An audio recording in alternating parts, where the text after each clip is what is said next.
ఓం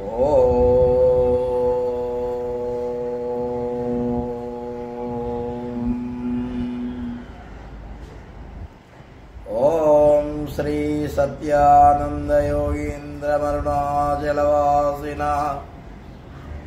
మౌనేంద్ర రమణ పాదాబ్జ భృంగం వందే తమన్వహం అరుణశైలగతాశ్రమవాసినం పరమహంసమనంజనమచ్యుతం కరుణయా దదతం వ్యవహారిదాం సతతమాత్మని సంస్థితమక్షరే కరుణాపూర్ణసుదబ్ధిః కబలితఘన విశ్వరూపకిరణావల్యా అరుణాచల పరమాత్మన్ అరుణో భవ చిత్తకంజ సువికాసాయ త్వయ్యరుణాచలః సర్వం భూత్వా స్థిత్వా ప్రళీనమేతచ్చిత్రం హృద్యహమిత్యాత్మదయా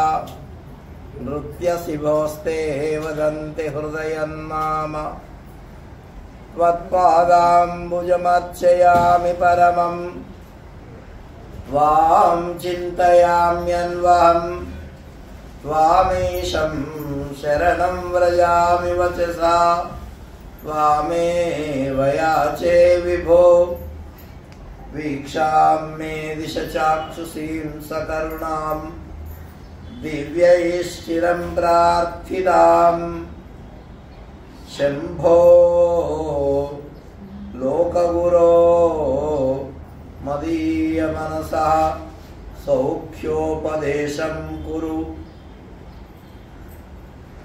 కృష్ణాయ వాసుదేవాయ హరయే పరమాత్మనే ప్రణతః క్లేశనాశాయ గోవిందాయ నమో నమః నారాయణం నమస్కృత్య నరం చైవ నరోత్తమం దేవీం సరస్వతీం వ్యాసం తతో జయముదీరయేత్ మూకం కరోతి వాచాలం పంగుం లంఘయతే గిరిం యత్కృపాతమహం వందే పరమానంద మాధవం.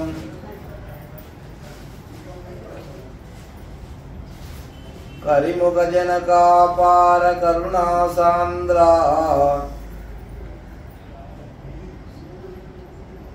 దరహాస వికసిత వదన తారకనాథ కారుణ్యామృతవాహినుల్కుర్యునీకందోయి అత్యుగ్ర సంసారాంబోధితరింపనావయవు యుష్మత్పాదకంజమ్ము పాల్గారున్నీదగు చెక్కుటద్దములు వక్కానింపగానేరరెవ్వారున్ జగదంబా భక్త కల్పద్రుమా.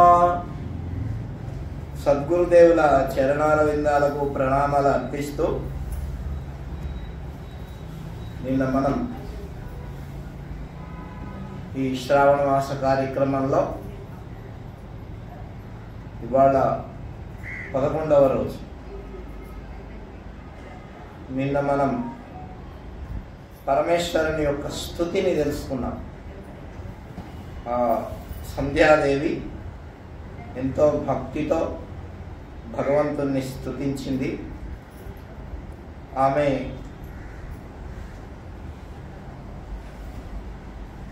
ఒక యుగాలు ఆమె తపస్సు చేసింది, పరిశుద్ధురాలైంది. మహాయుగం తపస్సు చేసింది. మరి కృతయుగం అంతరించి త్రేతాయుగం నడుస్తూ ఉంది. అట్లా అవతరించింది. వశిష్ఠ మహర్షికి ధర్మపత్ని అయింది. ఆ తర్వాత క్షిప్ర మొదలైనటువంటి పరమపావనమైన 7 నదుల్లో కూడా స్నానం ఆచరించారు. బ్రహ్మ మహేశ్వరుల కృపతో మరి ఆ నదులు ప్రవహించాయి. అయితే ఆ తర్వాత లోక కళ్యాణార్థం పరమేశ్వరుడు కళ్యాణం చేసుకోవాలనేటటువంటి ఉద్దేశ్యంతో బ్రహ్మదేవుడు బాగా ప్రయత్నం చేశాడు. అయితే బ్రహ్మదేవుడు ఆ దుర్గా దేవిని స్తుతించాడు. మాయ తొలగింది. మరి ఆయనకు జ్ఞానోదయం జరిగింది విష్ణువు ద్వారా. కాబట్టి పరమేశ్వరుడైన రుద్రుడు కేవలం ఆయన పరాత్పరుడు, నిర్గుణుడు, నిత్యుడు, సర్వవ్యాపకుడు. ఆయన ఆప్తకాముడు. ఆప్తకాముడు అంటే పొందబడినటువంటి కోరికలన్నీ గలవాడు అని అర్థం. అంటే ఇంకా మళ్ళీ వేరే కోరిక కోరి పొందాల్సినటువంటిది ఏమీ లేదన్నమాట. అది నానవాప్తమవాప్తవ్యం వర్త ఏవచ కర్మని అని భగవంతుడు భగవద్గీతలో చెప్పాడు. నాకు ఈ లోకంలో ఈ కర్మలు చేస్తే నేను పొందాల్సింది ఏం లేదయా, పొందకుండా ఉండేది ఏమి లేదు. అయితే కర్మలు చేస్తూ ఉన్నాను, కర్మల్లో ప్రవర్తిస్తూ ఉన్నా అని చెప్పి చెప్పాడు. సర్వజ్ఞుడు, ఆనందగనుడు, సృష్టి స్థితి లయకారకుడు ఆ పరమేశ్వరుడే. ఆయననే శరణు పొందాలి. సుఖాన్ని ఇస్తాడు. శం కరోతికి శంకర. శం అంటే సుఖం. సుఖాన్ని ఇచ్చేటటువంటి వాడు శంకరుడు. కాబట్టి అయితే ఆయన పత్ని వ్రతుడు కావాలనేటటువంటి కోరిక బ్రహ్మదేవుడికి కలిగింది. మరి ఆ కమలను అంటే సతీదేవిని మరి ఆయన ప్రార్థించాడు.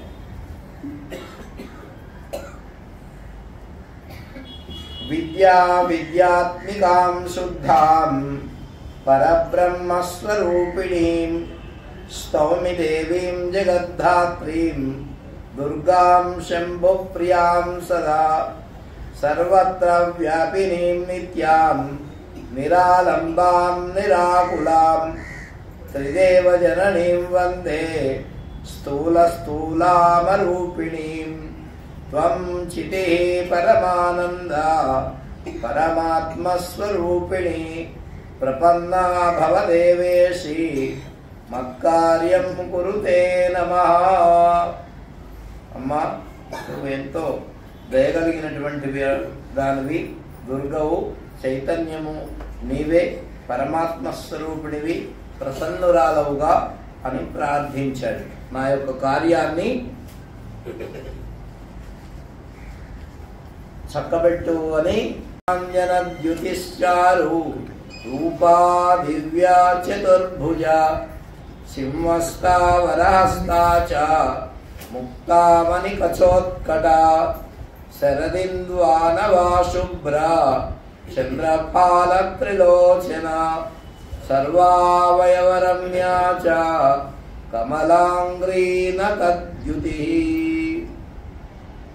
ఎంతో మనోహరమైనటువంటి అమ్మవారి స్వరూపం చంద్రుని వంటి ముఖ కమలం కలిగినటువంటిది. ఇక్కడ మహాలక్ష్మి కోల్హాపూర్, అక్కడ మొన్న వెళ్ళాం. అమ్మవారు ఎంత హృదయంగా ఉన్నారో మనస్సు ఇలా ఆకర్షించేస్తుంది అంతే. ఆ దేవాలయం కూడా చాలా అద్భుతంగా ఉంది. లోపల భూమికి లోపలగా ఉంది. అది దాదాపు ఒక 1/2 కిలోమీటర్ పోవాలా అట్లా భూమి లెవెల్ నుంచి ఇట్లా ఉంది మాతాది. మంచి అన్నీ కూడా ఆ దేవాలయము అది అంతా రాళ్లతో కట్టినటువంటిది. ఎప్పుడు కట్టారో కానీ చాలా చాలా చూడదగినటువంటి ప్రదేశం అనిపించింది ఇట్లా చూస్తే. కాబట్టి నమో నమస్తే జగత ప్రవృత్తి నివృత్తి రూపే స్థితి సర్గరూపే చరాచరానాం భవతి సుశక్తి సనాతనీ సర్వవిమోహినీతి యాయ శ్రీ సదా కేశవమూర్తిమాలా విశ్వంబరాయా సకలం బిభర్తి యా త్వం పురా సృష్టికరీ మహేషి హర్త్రీ త్రిలోకస్య పరాగుణేభ్యః యా యోగినాం వై మహితా మనోజ్ఞా సాత్వం నమస్తే పరమానుసారే యమాదిపూతే హృది యోగినాం యా యోగినాం జ్ఞానపథే ప్రతీతా. జ్ఞానయోగముతో ఏ యోగులైతే ప్రవర్తిస్తూ ఉంటారో వాళ్ళ హృదయంలో ప్రకాశిస్తుందట అమ్మవారు. ఏమి పూతే హృదయ, పవిత్రమైనటువంటి హృదయంలో, మలినమైనటువంటి హృదయంలో కాదు. మరి మలినమైనటువంటి హృదయం అంటే ఏంది? కామక్రోధ లోభాది గుణములు ఏ హృదయంలోనైతే ఉంటాయో అవే మలినం. అవి లేకుండా ఉండడమే శుద్ధం. కాబట్టి ఈర్ష్య, అసూయ, ద్వేషము ఇవన్నీ ఏ గుణాలు ఉండకూడదు. అప్పుడు శుద్ధంగా ఉన్నట్టు. ఇప్పుడు అర్థమైతే శుద్ధం ఎట్లా చేస్తాం? బాగా కడిగేసేసి పేపర్ బట్టి బాగా రుద్దితే అది శుద్ధమైపోతుంది. మరి మన మనస్సు ఎలా శుద్ధం కావాలి? ఏదైనా పీతాంబరి వేద్దామా, లేకపోతే ఇంకేదైనా వేస్తే వస్తుందా? కాదు, ఏది కాదు. మన హృదయంలో, మనస్సులో ఈ కామక్రోధ లోభ మోహ అసూయాదంబాదులు లేకుండా చేసుకోవడమే శుద్ధ మనస్సు. కాబట్టి పూతే యోగినాం, యోగీశ్వరుల యొక్క ఆ పవిత్రమైనటువంటి హృదయాల్లో ఆమె ప్రకాశిస్తూ ఉంటుంది. చరాచరానాం భవతి సుశక్తి, అన్ని చరాచర ప్రపంచంలో అంతటా కూడా ఆమె శక్తి వల్లనే ఈ ప్రపంచం నడుస్తూ ఉన్నది. ఆ శక్తి లేకపోతే మన శరీరంలో కూడా ఒక విధమైన శక్తి ఉన్నది. మనం అంటుంటాం కదా, అయ్యో శక్తి లేదు నడవడానికి లేదా మాట్లాడడానికి ఏమి అంటూ. కాబట్టి ఎంత పెద్ద పెద్ద మరి బస్తాలు కూడా మోయగలిగినటువంటి శక్తి ఉంటుందా లేదా? కాబట్టి అటువంటి శక్తి అది మనకు ఎవరికన్నా తెలుసా? ఎవరన్నా చూసారా? కానీ ఉన్నదని మాత్రం అందరికీ అనుభవం. ఇది అందుకే పరమాత్మ యొక్క స్వరూపము అనుభవంతో తెలుసుకోవాల్సిందే తప్ప కొలమానం పెట్టి చిట్టెడ 2 కేజీల 4 కేజీల అంటే తెలిసేది కాదు. కాబట్టి నీ ప్రవృత్తి, నీ నివృత్తి అది కూడా ఆ యొక్క జగన్మాత యొక్క స్వరూపమే. కాబట్టి ప్రకాశ శుద్ధ్యాది యుతా విరాగా సాత్వం హి విద్యా వివిధావలంబ. ప్రకాశంతో కూడినటువంటిది. ఒక్కొక్కరిని చూస్తూ ఉంటే వాళ్ళలో ఒక విధమైనటువంటి తేజస్సు కనిపిస్తుంది. ఏమి అది ఎక్కడిది? ఈ శరీరానికి ఉంటుందా అంటే శరీరానిది కాదు. శరీరము పడిపోయినప్పుడు ఎట్లా ఉండే అంతే. కాబట్టి దాంట్లో ఉండేటటువంటి ఆ పరమాత్మ యొక్క తత్వం చేత చెప్పబడేటటువంటిది అది ప్రకాశం. శుద్ధ్యాది యుతా విరాగా.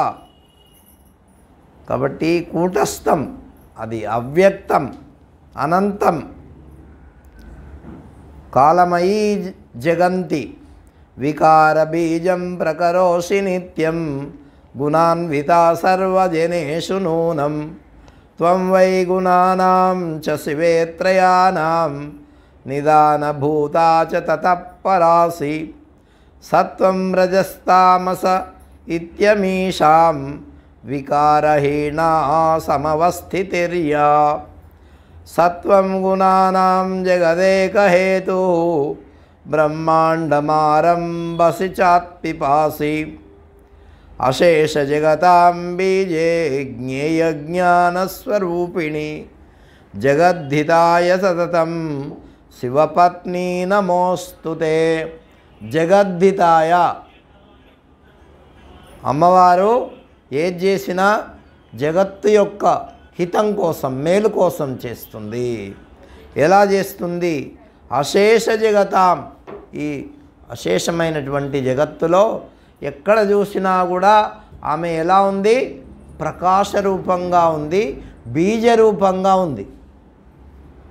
చూడండి, ఖాళీ భూమి, ఇక మనము సిమెంట్తో అలికి అట్లా చేస్తే ఉంటుంది, కానీ మామూలుగా మట్టితో కూడినటువంటి భూమి అయితే ఏవి మొలవకుండా ఉండేటటువంటి భూమి ఉంటుందా? ఏదో ఒక బీజంతో కూడి ఉంటుంది, అంటే దాంట్లో ప్రాదుర్భావ శక్తితో కూడి ఉంటుంది. అమ్మవారు కూడా అట్లాగే ఈ సమస్త జగత్తులో సృష్టి రూపకంగా, మరి ప్రాదుర్భావ రూపకంగా ఉన్నది. అది ఎలా తెలుస్తుంది? జ్ఞానం జ్ఞేయం. అమ్మవారు జ్ఞానస్వరూపిణి, దాన్ని అనుభవైక వేద్యంగా తెలుసుకోదగినటువంటిదే. కాబట్టి దాంట్లో రాగద్వేషాలు లేవు. కాబట్టి ఆ విధంగా ఆలంబనం అందరికీ ఆమెయే. కూటస్థమైనటువంటిది, ఇంద్రియాలకు అగోచరమైనటువంటిది.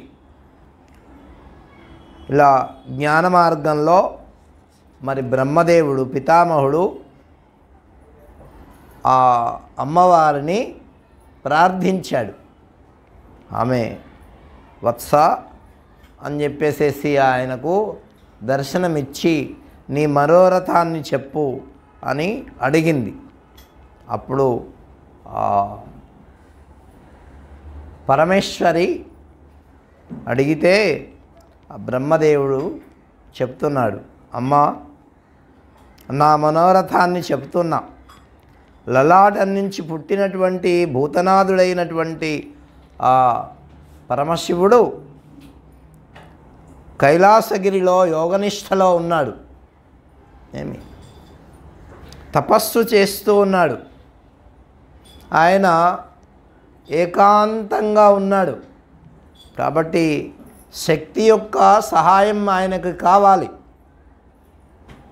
మీ సహాయం మరి ఆయనకు ఇవ్వవలసిందిగా ప్రార్థిస్తున్నా అని చెప్పి ప్రార్థించాడు. ప్రార్థిస్తే ఆమె ఇంకా అడుగుతున్నాడు, అమ్మా నువ్వు దక్ష ప్రజాపతికి కూతురుగా జన్మించి నా యొక్క కోరికను నెరవేర్చు అంటే ఆమె అంతేకాదు, ఈ జగత్తునందు ఉన్నటువంటి స్త్రీలకు సౌభాగ్యాన్ని మాంగళ్యాన్ని ప్రసాదించు అని ఆయన ప్రార్థించాడు. ఎవరిని? జగన్మాత పరమేశ్వరిని. సరే, ఆయన సృష్టికర్త కాబట్టి మరి ఆమె అనుమతి తీసుకొని ఆమెను సృష్టించాల. అందువల్ల ఆమె ఒప్పుకున్నది. అలాగే నాయన, నీ యొక్క కోరికను నేను మన్నిస్తున్నాను. దక్ష ప్రజాపతికి పుత్రికనై సతీ రూపంలో జన్మించి మరి పరమేశ్వరుని సహధర్మచారిణిగా ఉంటా అని అంగీకరించింది ఆమె. అప్పుడు ఆయన మళ్ళీ తన నివాసానికి వెళ్ళిపోయాడు. సూతుడు ఈ విషయాన్ని శౌనకాది మహర్షులందరికీ చెప్తున్నాడు. మరి ఇలా చెప్తున్నాడు సూతుడు అని చెప్పేసేసి నారద మహర్షి వ్యాస భగవానునికి చెప్తున్నాడు. ఏమి వ్యాస భగవాన్ మరి నారదుడికి ఎవరు చెప్పారు అంటే సనకస మహర్షి చెప్పాడు. కాబట్టి ఇట్లా పరంపరాగతంగా వస్తూ ఉన్నటువంటిది, ఇది కేవలం కాల్పనికం కాదు.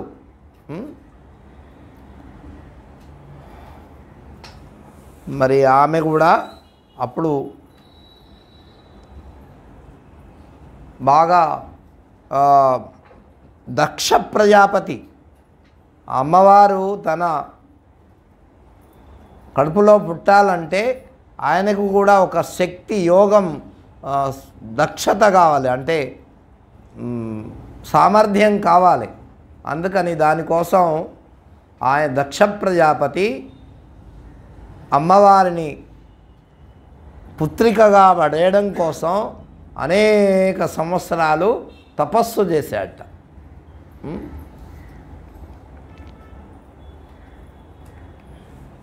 ఎంతో కాలం తపస్సు చేసి ఆయన మరి ఉత్తర తీరానికి వెళ్ళి అక్కడ తపస్సు చేసి ఆశీర్వాదాన్ని పొందాలని ఆకాంక్షించాడు. మరి పవన పర్ణాంబుభక్షుడై ఏం చేశాడు? పవనం అంటే గాలి, పర్ణము అంటే ఆకు. పర్ణములను ఆకును మాత్రమే ఆహారంగా స్వీకరించి అమ్మవారి కోసం ఎంతో దక్షతతో ఎంతో పట్టుదలతో మరి తపస్సు చేశాడు. అప్పుడు ఆ అమ్మవారు ప్రత్యక్షమై ప్రసన్నంగా పలికింది,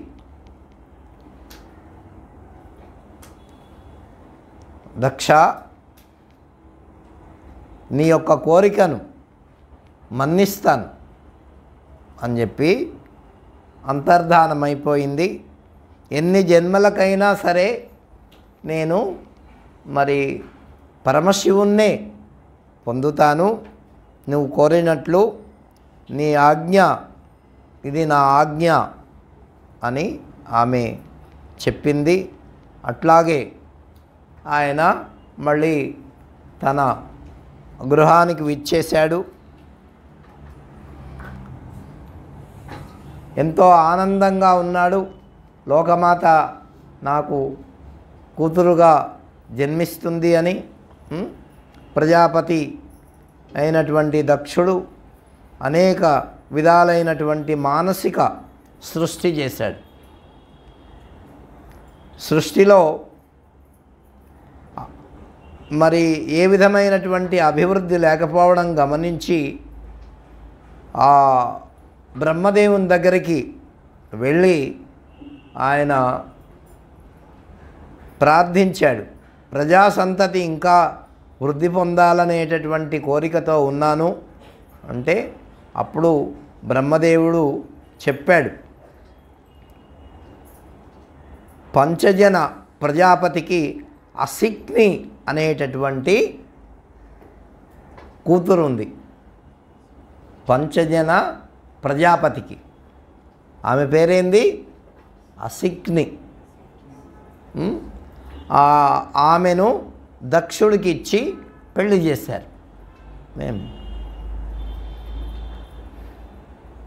ఆమె ద్వారా మరి ధర్మ ప్రవర్తనతో ఈ సృష్టిని ఇంకా విస్తరింపజేయి అన్నాడు. ఆమె యందు ఆయన హర్యశ్వులు అనేటటువంటి పేరు కలిగిన కొంతకాలానికి 10,000 మంది కుమారులను కన్నాడు. ఎవరు? దక్షుడు. ఆ తర్వాత వాళ్ళు నాన్నగారికి నమస్కారం చేసి మేము అరణ్యానికి వెళ్తాము, విద్యాభ్యాసం చేస్తాము అన్నారు. సరే అన్నాడు. మార్గమధ్యంలో నారద మహర్షి గారు కనిపించారు. వాళ్లకు విద్య అంతా కూడా బోధించి, మీ నాన్నగారి ఇష్టం ప్రకారమైతే మీరు కూడా సంతానాన్ని కనాలి, నివృత్తి మార్గంలో కాకుండా ప్రవృత్తి మార్గంలో నడవాలి అని అభీష్టం ఉన్నది. అయితే మానవుడు తరించాలంటే నివృత్తి మార్గమే మంచిది, ప్రవృత్తి మార్గములో పడితే మాయ వాడిని మోసం చేస్తుంది అయ్యా అని చెప్పేసేసి ఆయనకు భగవద్విషయమైనటువంటి విషయాలన్నింటినీ చెప్పి వాళ్ళందరినీ కూడా నివృత్తి మార్గంలో పయనించడానికి మార్గాన్ని చెప్పాడు. వాళ్ళందరికీ అదే మంచిది అనిపించింది. అంటే ఇంకా మళ్ళీ పెళ్లి చేసుకోవడం కానీ పిల్లలు కండం కానీ ఆయన ఇంకా ఏమి చేయలే. వాళ్ళు ఎంతమంది? 10,000 మంది అర్యశ్వులు అంటారు వాళ్ళని. వాళ్ళందరూ కూడా ఇక భగవంతుని గురించి తపస్సు చేసుకుంటూ ఆ అరణ్యంలోనే ఉండిపోయారు. మళ్ళీ ఇంటికి రాలే. అంటే వాళ్ళు మహర్షులు భగవంతుని గురించి మరి తపస్సు చేస్తూ అలా ఉండిపోయారు, మహర్షులు అయిపోయి. నివృత్తి మార్గం అంటే నివృత్తి మార్గము ప్రవృత్తి మార్గం అని రెండు ఉన్నాయి. నివృత్తి మార్గం అంటే భగవంతుణ్ణి తెలుసుకోవడానికి వాడు ప్రయత్నం చేస్తూ ఈ సంసార బంధాల యందు పడకుండా ఉండడం నివృత్తి మార్గం. సన్యాసము కాదు. సన్యాసం అంటే మళ్ళీ అది వేరు. నివృత్తి మార్గం అంటే సన్యాసం తీసుకోకపోయినా భగవంతునికి సంబంధించినటువంటి కార్యాల్లో జపతపాల్లో ఉంటూ బ్రహ్మచర్యాన్ని ఆచరించి, బ్రహ్మచర్యం చరంతి అని మన భగవద్గీతలో చెప్పాడు కదా, అట్లా ఉండడం అది నివృత్తి మార్గం. ఇక ప్రవృత్తి మార్గం అంటే ఈ లోకంలో ఉండేటటువంటి వ్యవహారాలను చేస్తూ భార్యా బిడ్డలను కలిగి సంతానాన్ని పొంది ఇక ఈ పుట్టకూటి కోసము ఈ కార్యాలన్నీ చేస్తూ ఏవో వృత్తిని అవలంబించి ఇవన్నీ చేయడము ప్రవృత్తి మార్గము అంటారు. అందుకే ఈ లోకంలో ఉండేటటువంటి వాళ్ళందరూ కూడా చాలా ఎవరో 100 కోట్లకు 1000లోకి నివృత్తి మార్గంలోకి పోతారు, కానీ అందరూ ప్రవృత్తి మార్గంలోకే వెళ్తారు. ఇప్పుడు తండ్రి తల్లి ఉన్నారనుకోండి, వాళ్ళు అరే నువ్వు అరణ్యానికి పోయి దేవుణ్ణి తెలుసుకోరా అని ఏ తల్లిదండ్రులు అన్నా చెప్పిందా ఇప్పటికీ? ఎవ్వరు భగవాన్ వారు చెప్తూ ఉండేది, అరే ఎవరన్నా అంటే నేను ఇలా వెళ్తానా, ఇట్లా వెళ్ళాలనుకుంటున్నా గురువుగారి దగ్గరికో లేకపోతే ఎక్కడికో తపస్సు చేయాలనుకుంటున్నా. అరే నీకేం పుట్టిందిరా పచ్చగా ఉండకుండా అంటారు భగవాన్ వారు చెప్తూ ఉండేది. అట్లా కాబట్టి నారదుడు కాబట్టి వాళ్ళందరికీ బ్రహ్మతత్వాన్ని తెలుసుకోవడానికి ఉపదేశించాడు. ఇంకా ఈ ప్రపంచంలో ఉండేటటువంటి వీళ్ళంతా కూడా ప్రవృత్తి మార్గమే. ఏ తల్లిదండ్రి కూడా మేము ఆ బావిలో పడ్డాం మీరు కూడా పడండ్రా నాయనా అని తోసిస్తూ ఉంటారు. మనం అంతే కదా. కాబట్టి అందుకే ఆ సమయం కాగానే మా వాడికి పెళ్లి చేయాలి, మా అమ్మాయికి పెళ్లి చేయాలి, ఇవే ఆలోచనలు తప్ప ఇక సమయం వచ్చింది, 12 సంవత్సరాలు వచ్చినాయి, హాయిగా 18 సంవత్సరాలు వచ్చినాయి, నువ్వు ఒంటరిగా బతకొచ్చు, హాయిగా ఈ అరణ్యానికి పోయి తపస్సు చెయ్యి అని ఏ తల్లిదండ్రులన్నా పంపించారా? కాబట్టి ఇది నివృత్తి మార్గం, అది ప్రవృత్తి మార్గం. శ్రేయశ్చ ప్రేయశ్చ మనుష్యమేతౌ తగు సంపరీత్యౌ వివినక్తి ధీరా కచ్చిత్ ధీరా ప్రత్యేగాత్మానమైక్షత్ అని చెప్పారు. శ్రేయో మార్గము ప్రేయో మార్గం అని రెండు ఉన్నాయట. అది శ్రేయో మార్గం ఏమిటి? భగవంతుణ్ణి తెలుసుకొని జపతపధ్యానాదుల యందు గడిపి ఆ భగవంతునిలో ఐక్యం పొంది ఉండడం, అది శ్రేయో మార్గం. ఇక ప్రేయో మార్గము ఏమిటి అంటే ప్రియమైనటువంటి వస్తువులను సంపాదించుకోవడం కోసం ప్రయత్నం చేయడం ప్రేయో మార్గం. ఇప్పుడు భార్య ప్రియమైంది, బిడ్డలు ప్రియమైనటువంటి వాళ్ళు, కొడుకులు ప్రియమైనటువంటి వాళ్ళు, ఈ బంగ్లాలు, గాడీలు, ఇవన్నీ కార్లు, ఇవన్నీ ప్రియమైనటువంటివి. మరి ఈ ప్రియమైనటువంటి వస్తువులు నీకు సుఖాన్ని ఇస్తాయా అంటే ఇవి ప్రియమైనవి అనిపిస్తున్నాయి కానీ నిజంగా ప్రియమైనవి కాదు. వాటి వల్లనే నీకు ఏమొస్తున్నది? దుఃఖం వస్తున్నది. అది తెలుసుకోలేకపోతున్నాం. ఏమి ఎంతెంత ప్రియమైనటువంటి వస్తువులు అని అనుకుంటున్నామో ఆ వస్తువుల ద్వారానే మనకు దుఃఖం వస్తున్నది. ఏమి అంతేనా? నాకు చాలా ఇష్టమైంది, మరి వాళ్ళ ద్వారానే ఎప్పుడైతే నీకు వాళ్ళ మీద ఇష్టం పోతుందో అప్పుడు నిశ్చింతగా ఉంటావు. ఇప్పుడు మీ బంధువులు, మీ కొడుకో ఎవరో ఒకరు ఉన్నారనుకోండి, ఎప్పుడు తిడుతూ ఉన్నారనుకో, ఏమి మంచిగా ఉన్నప్పుడు మంచిగా ఉంటుంది, వాళ్ళ మీద ప్రేమ పెరుగుతుంది, అన్నీ వస్తాయి. ఇక తిడుతూ ఉన్నారనుకో, వాళ్ళ మీద ఏం కలుగుతుంది? ఒక విధమైనటువంటి హేయభావం కలుగుతుంది. మనోళ్ళే, మావోడే, కానీ ఎప్పుడు తిడుతూ ఉంటాడు. ఇక ఒకసారి తిట్టాడు బాధపడ్డావు, రెండోసార్లు తిట్టాడు మూడోసారి తిట్టాడు బాధపడ్డావు. ఇక రోజు అదే పని అయితే మీకు ఎలా ఉంటుంది? అది ఏవాడికి అంతేరా. ఎప్పుడైతే అనుకున్నావో ఇక బాధ ఉంటుందా చెప్పండి? అట్లా వైరాగ్యం అంటే ఈ లోకం మీద ఉండేటటువంటి వస్తు వాహనాదుల యందు, భార్యా బిడ్డల యందు అటువంటి నిర్లిప్తత కలిగితే నీకు వాళ్ళ వలన వచ్చేటటువంటి సుఖం కానీ దుఃఖం కానీ ఉండదు. అర్థమైందా? అటువంటి నిర్లిప్తత రావాలి. అందుకే ఇవన్నీ పొందకుండా ముందుగానే వాళ్ళు నివృత్తి మార్గంలోకి పోయారనుకోండి, ఇంకేముంటుంది? కాబట్టి అట్లా నారద మహర్షి వాళ్ళకి ఏం చేశాడు? నివృత్తి మార్గాన్ని ఉపదేశించాడు. ఇదే బాగున్నది అని నాన్నగారు చెప్పినటువంటి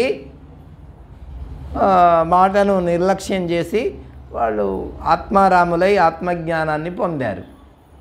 తర్వాత మళ్ళీ కొన్ని రోజులకి దక్ష ప్రజాపతి ఏం చేశాడంటే ఎంతో తపస్సు చేశాడు. ఇటువంటి సృష్టి కార్యం మళ్ళీ చేయాలా అనుకున్నాడు. ఏమి అట్లా చేస్తూ శాస్త్రాధ్యయనం చేశాడు. ఇవన్నీ జ్ఞాన మార్గంలో తెలుసుకున్నాడు. పునరావృతమైనటువంటి జ్ఞానాన్ని వాళ్ళు ఏమో పొందారు. కానీ మళ్ళీ కొన్ని సంవత్సరాలకు ఈయన ఆ భార్య యందు, అసిక్ని అనేటటువంటి భార్య యందు శబలాశ్వులు అనేటటువంటి 1000 మందిని కొడుకులుగా పొందాడు.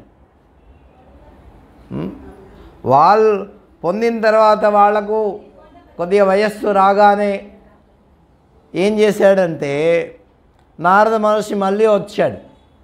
ఏమి వాళ్ళకి మంచి ఉపదేశం చేశాడు. ఈ లోకం ఇటువంటిది, మరి ప్రవృత్తి మార్గం ఇటువంటిది, నివృత్తి మార్గం ఇటువంటిది, ఇది శ్రేయస్సు, ఇది ప్రేయస్సు అని చెప్పేసి అన్నీ చాలా చక్కగా ఉపదేశించేసరికి వాళ్ళు కూడా ఏం చేశారు? వాళ్ళందరినీ ఏమన్నారంటే హర్యశ్వులు, శబలాశ్వులు కూడా మళ్ళీ నివృత్తి మార్గంలోకి వెళ్ళిపోయారు. భిక్షా మార్గాన్ని స్వీకరించారు.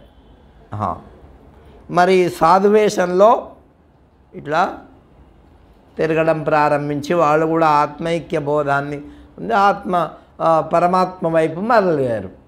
వాళ్ళు కూడా ఈ లోకంలో సారం ఏం లేదు అనుకున్నారు. సరే, ఈ దక్ష ప్రజాపతికి ఈ విషయం తెలిసింది. నారదుడు వచ్చి పోయినసారి కూడా అట్లాగే ఉపదేశించాట, వాళ్ళు అలా నివృత్తి మార్గంలోకి వెళ్ళారు. ఇప్పుడు కూడా 1000 మంది కొడుకులను కంటే ఒక్క కొడుకు ప్రయోజకుడు కాలే. చూడండి ఈ చిత్రమైనటువంటి మాట. ఇప్పుడు మీ ఇంట్లో పనికొచ్చి 4 డబ్బులు సంపాదించి అందరికీ చేస్తే వాడు ప్రయోజకుడు కదండి. అదే ఏదో భక్తి మార్గంలో వెళ్ళి భగవంతుని తలుచుకుంటూ ఎక్కడో ఉండి అట్లా ఉంటే వాడు అప్రయోజకుడు కదండి. అవునా?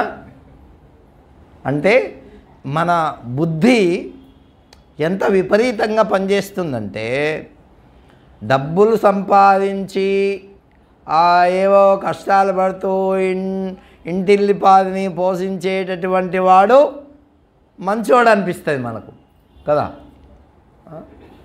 కాబట్టి అంటే ఇప్పుడు ఈ పూర్వం కూడా ఆయన జడభరతుడు అనేటటువంటి ఒక ఆయన ఉండేవాడు. ఆయన ఏం పట్టించుకోకుండా అలా ఉన్నాడు. ఉంటే వాడిని ఎన్నో పనులు చేయించారు, కానీ వాడు అప్రయోజకుడు అని వాడిని తరిమేశారు. కానీ వాడే భగవంతుని గురించి తెలుసుకున్నాడు. కాబట్టి అట్లా భగవంతుని గురించి తెలుసుకొని ఆ విధంగా నివృత్తి మార్గంలో పయనించేటటువంటి వాళ్ళను మనం తెలుసుకోలేము సరిగ్గా. వాడు అందుకే చెప్తుంటారు, ఏ స్వామి వీడు ఏం పని చేయట్లేదు, మీ ఆశ్రమంలో ఉంచుకోండి. అది అంటే అటువంటి వాడిని తీసుకొచ్చి మన నెత్తి మీద పడేస్తూ ఉంటారు. అదే డబ్బులు సంపాదించేవాడైతే అమ్మమ్మో వాడు ఆయన మడుగులు ఎత్తుతారని చెప్పాడు అనుకోండి మరొక చోట. కాబట్టి నారద మహర్షి ఎదురుపడ్డాడు ఒకసారి. ఎవరికి? దక్ష ప్రజాపతికి. ఒరే, నా సంతానాన్ని నువ్వు అంతా ఇలా చేసేస్తున్నావు, నువ్వు కూడా నీకు స్థిర నివాసం లేకుండా దేశదిమ్మరివై తిరుగు అన్నాడు. ఆయన అలాగే తిరుగుతున్నాడు. ఆయనకేం తిరగమన్నా ఆయనకేం బాధ లేదు, తిరగొద్దన్నా ఆయనకేం బాధ లేదు. అది స్థితి, అట్లా ఉండాల. సరేనయ్యా అన్నాడు. అంటే ఏ పరిస్థితి ఎదురైతే ఆ పరిస్థితి యందు ఇమిడిపోవడం అనేటటువంటిది భక్తుడి యొక్క లక్షణం. అయ్యో నన్ను ఇట్లా చేశాడే అని ఏడ్చేవాడు భక్తుడు కాదు.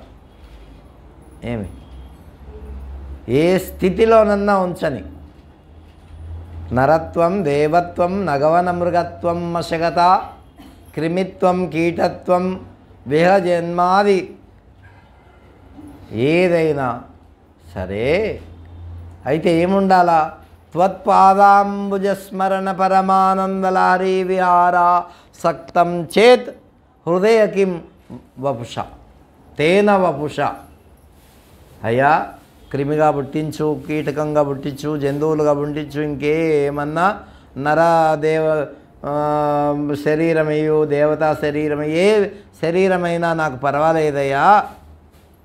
కానీ నేనొక్కటే అడిగేది, ఎల్లప్పుడూ నా యొక్క హృదయము నీ పాదార విందాలయందు ఉండేటటువంటి బుద్ధిని నాకి, మనస్సును నాకి. త్వత్పాదాంబుజ స్మరణ పరమానందలహరి విహారాసక్తం చేత్. అంటే భగవంతుని యొక్క పాదారవిందముల యందు రమించేటటువంటి మనస్సు ఉంటే చాలయ్యా, ఏ శరీరం అయితేనేమి, నాకేం ఇబ్బంది లేదు అన్నాడు. ఎవరు? భక్తుడు. అదే మనమైతే ఇంకా మంచి శరీరం కావాలా అనుకుంటాం, క్రిమి కానీ కీటకం కానీ ఏదైనా సరే. కాబట్టి అట్లా అంటే మన యొక్క మనస్సు భగవంతుని యొక్క పాదార విందాల యందు ఆయన యొక్క స్మరణ చేసేటటువంటి మనస్సు కావాలా. అట్లాగే ఇక్కడ వాళ్ళు నివృత్తి మార్గంలోకి వెళ్ళారు. నారద మహర్షి కూడా ఆ మార్గంలోనే ఉన్నాడు కదా. సరే, ఆయనకి శాపం వచ్చింది. అయితే అప్పుడు దక్ష ప్రజాపతికి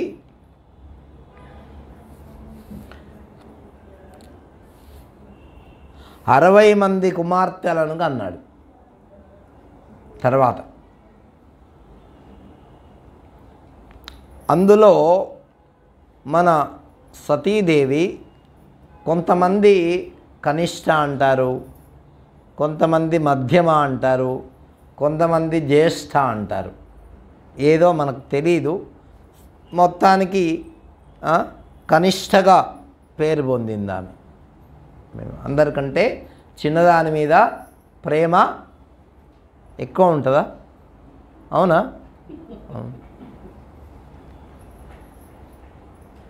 కాబట్టి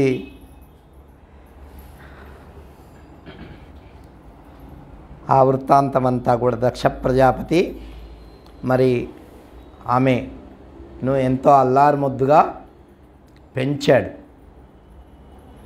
అప్పుడు ఆమెను దేవతలంతా వచ్చి ప్రార్థన చేశారు. ఏమని అంటే,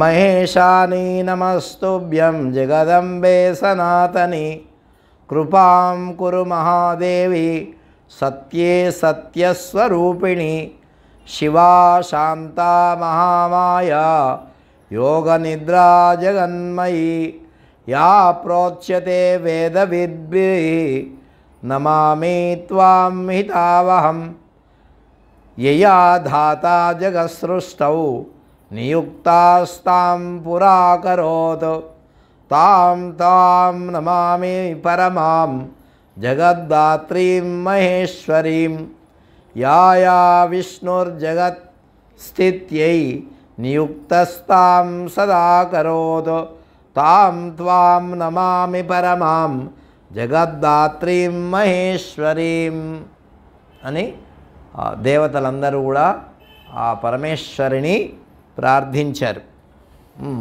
అన్నీ మరి ఆ అమ్మవారికి అన్నీ చేయాల్సినటువంటి నామకరణాది కార్యాలు కూడా దక్షుడు చేశాడు. అప్పుడు సనాతనివి, మహాదేవివి, సత్యమే నీ స్వరూపముగా కలిగినటువంటి దానివి, వేదవేత్తలు నిన్ను శివ అనేటటువంటి పేరుతో మరి పిలుస్తూ ఉంటారు. శివ అంటే శంకరుడు, శివ అంటే అమ్మవారు జగదంబ. దీర్ఘం పెట్టాలన్నమాట అమ్మవారికి. యోగ నిద్రా స్వరూపిణివి, జగస్వరూపిణివి, అందరికీ మేలును చేసేటటువంటి దానివి, సృష్టి కార్యమునందు విష్ణువుగా, బ్రహ్మదేవునిగా, ఈ జగత్తును రక్షించేటప్పుడు విష్ణువుగా నీవే పరిణతి చెంది అలా రక్షించేటటువంటి దానివి అని చెప్పేసేసి ఆమెను ప్రార్థించారు. యయా రుద్రో జగన్నాశే నియుక్తాస్తాం సదా కరోత్ తాం త్వాం నమామి పరమాం జగద్ధాత్రీం మహేశ్వరీం రజస్సత్వతమో రూపాం సర్వకార్యకరీం సదా త్రిదేవజననీం దేవీం త్వాం నమామి చ తాం శివాం యస్త్వాం విచింతయేద్దేవం విద్యా విద్యాత్మికాం పరాం తస్య భుక్తిశ్చ ముక్తిశ్చ సదా కరతలే స్థితా యస్వాం ప్రత్యక్షతో దేవి శివాం పశ్యతి పావనీం తస్యావశ్యం భువేన్ముక్తి విద్యా విద్యా ప్రకాశికా.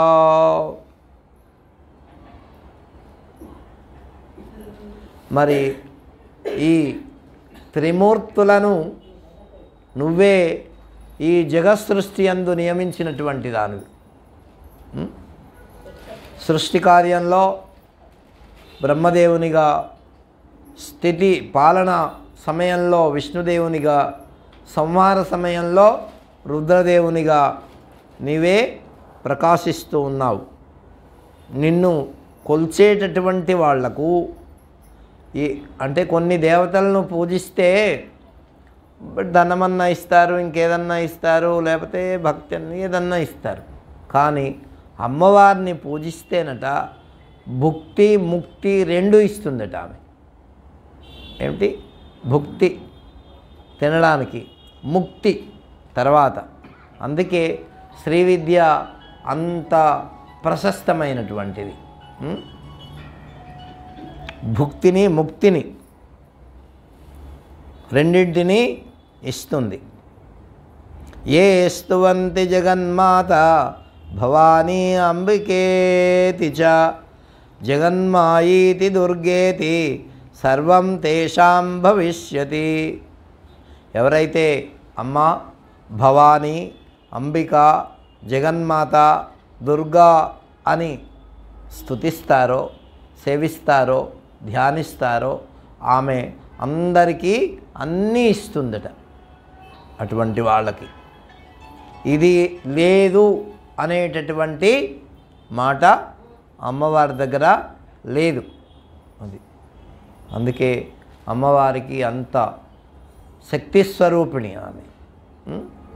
కాబట్టి ఇంకా చెప్తున్నారు అమ్మవారిని గురించి.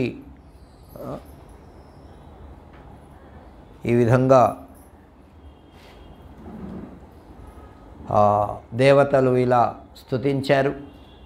మరి దక్షుడు కూడా అమ్మవారిని ఆనందించాడు. ఆమె ఆడుకుంటూ ఉంటే, ఆమె తిరుగుతూ ఉంటే ఆ వేద సంస్కారాలన్నీ కూడా అనుష్ఠించాడు.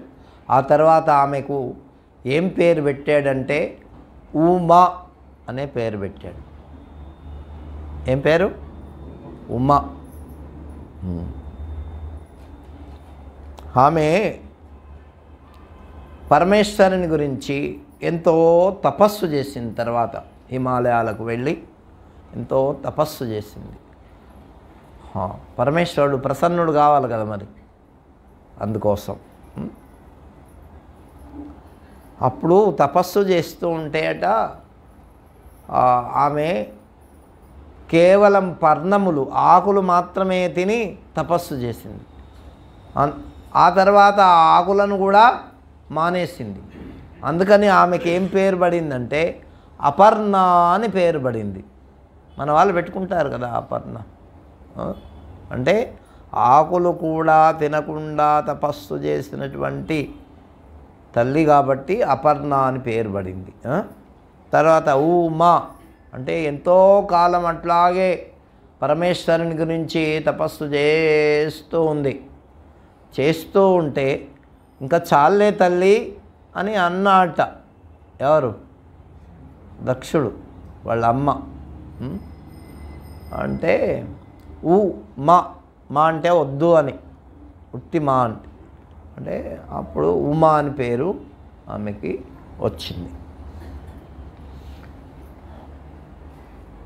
మరి అమ్మవారి యొక్క నామాలన్నీ కూడా మంగళకరములు, విశేషించి దుఃఖాలు పోగొట్టేటటువంటివి. అమ్మవారు ఎక్కడైతే ఉంటారో అక్కడ సర్వమంగళములు ఉంటాయి. చూడండి, మనం ప్రపంచంలో కూడా చూస్తూ ఉంటాము. స్త్రీలు ఎక్కడ ఉంటారో అక్కడ కలకల్లాడుతూ ఉంటుంది. అన్నీ ఉత్సవాలు కానీ అవి కానీ అన్నీ వాళ్ళ ద్వారానే జరుగుతాయి. పురుషులు కేవలము నిరీక్షకులు తప్ప ఇంకా ఏమి ప్రయోజనం అంతగా ఉండదన్నమాట. లేదు లేదు, వాళ్ళ యొక్క ప్రభావం చేతనే నువ్వు చేస్తున్నావు.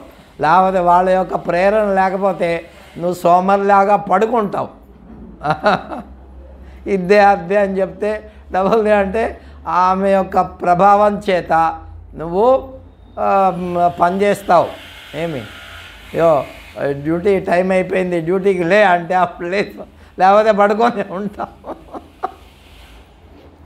వాళ్ళ ప్రేరణ అనేటటువంటిది ఏ విషయంలోనైనా సరే అమ్మవార్ల ప్రేరణ ముందు పురుషుడు. అందుకే శంకరాచార్యుల వారు దాంట్లో ఒక శ్లోకంలో చెప్తారు, అమ్మా నీకు నమస్కారం చేయనటువంటి వాడు అకృత పుణ్యుడు. అంటే పుణ్యం చేసుకోలేదంట. నీకు నమస్కారం చేయాలన్నా కూడా పుణ్యం ఉండాల. కథం భవతి, అమ్మవారిని పొందాలంటే మరి పుణ్యం చేసుకుంటే కానీ పొందలేడట. కాబట్టి అప్పుడు అమ్మవారు ఒక వ్రతం చేశారు, నందావ్రతము అని. ఏం వ్రతం? నందావ్రతం. అది ఆశ్వయుజ శుద్ధ పాడ్యమి ప్రారంభించి మళ్ళీ భాద్రపద కృష్ణ చతుర్దశి వరకు అది చేయబడుతుంది. ఏమి ఆశ్వయుజం అంటే ఈ నవరాత్రులు వస్తాయి కదా, నవరాత్రుల ఆశ్వయుజం ప్రారంభం, తర్వాత లాస్ట్కి భాద్రపద మాసం చిట్ట చివర మళ్ళీ నెక్స్ట్ వస్తుంది. అది 12 మాసములు ఆ వ్రతము. ఎప్పటి వరకు? 1 సంవత్సరం పూర్తిగా శాస్త్రోక్తంగా నియమాలను పాటించి వ్రతాన్ని ఆమె ఆచరించింది. ఆహార నియమాలు ముఖ్యంగా ఆమె పాటించింది. అంతేకాదు ఆయా ఋతువులలో జరిగేటటువంటి కందమూల ఫలములను భగవంతునికి నివేదించి అప్పుడు ఆమె ప్రసాదంగా స్వీకరించేదట. ఏమి మరి పుష్పాలు ఆయా ఋతువులలో ఆయా పుష్పాలు పూస్తాయి. ఇప్పుడు ఎండాకాలం చూడండి, చిత్రమైన విషయము, ఎండాకాలంలో ఎండలు కాస్తూ ఉంటే మల్లెపూలు పూస్తాయండి. మంచి వర్షంలో పడి ఇట్లా ఉండాలి కదా, కానీ మల్లెపూలు ఎంత మంచి మరి నిత్య మల్లెలు ఉంటాయి, సన్నజాజులు ఉంటాయి. ఇవి చాలా ప్రీతి అంట భగవంతుడికి. ఏంటి అమ్మవారికి కూడా చాలా ప్రీతి. ఏమి సన్నజాజులు ఉంటాయి చూసారా మీరు, ఇండ్లలో చెట్టు వేసుకొని ఇంటి మీద పాకిచ్చి అక్కడ పూస్తూ ఉంటాయి.